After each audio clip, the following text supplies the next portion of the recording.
Oh my God. Huh? Oh my God. So what do you think of your new kitchen? The whole kitchen is just amazing. Outstanding. I felt myself, the minute we walked through the door, I said, this is not our house. This is not our house. Of everything, what's your favourite part?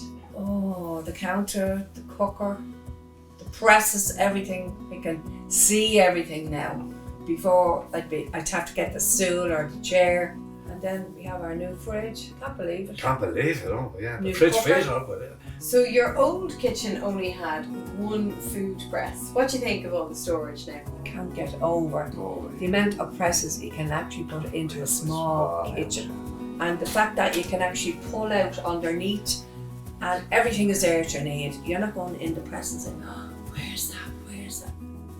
This is the best day of our lives.